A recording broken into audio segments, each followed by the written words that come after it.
اللي قدامك دي ستروين سي 3 اير كروس موديل 2025. وبما ان العربيه دي موجهه اكتر للعنصر النسائي، فتعالى اقول لك على اجمد 5 حاجات موجودين في العربيه دي هتخليك تجيبها لو انت معاك موافقه استيراديه. اول حاجه واهم حاجه ان العربيه دي فيها موتور 1200 سي سي تيربو 3 سلندر.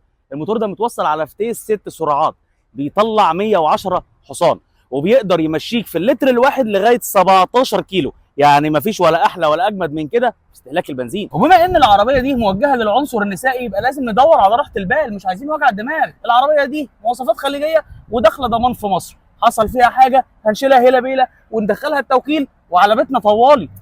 دور على راحه بالك. وبما ان اهل بيتك هم اللي هيسوقوا العربيه، فانت لازم تكون مطمن. العربيه فيها جميع انظمه الامان والحمايه، من اول انواع الفرامل والثبات الالكتروني، مرورا بالحساسات الخلفيه والكاميرا الخلفيه اللي بتشتغل بنظام ال 180 درجه، لغايه نظام مساعده الخروج من الحارات او اللان اسيست. يعني هتبقى مطمن على الاخر وهم سايقين العربيه. ست الكل، انت تعملي اللي انت عايزاه، عايزه توقفيها على الرصيف، تحت على الارض، عجله فوق وعجله تحت، براحتك، اعملي اللي انت عايزاه. العربيه عاليه. وبما ان حضرتك اللي هتدفع ثمن العربيه دي، فانا احب ابشرك واقول لك ان انت هتوفر على مصر حوالي 230 الف جنيه، وده لانك هتسترد قيمه الوديعه اللي هي ال 4700 دولار بعد 5 سنين بالمصري. نيجي بقى لاخر نقطه واهم نقطه. العربيه دي سعرها شامل الشحن والتغليف 52 الف درهم. طب لو انت عايز تيجي تاخدها وتتولى انت عمليه الشحن، سعرها 47 الف درهم على ارضها. نقول كمان والاخر مره، دي ستروين سي 3 اير كروس موديل 2025 داخله ضمان في مصر، مواصفات خليجيه. لو معاك موافقه استيراديه وعايز العربيه دي او اي عربيه ثانيه،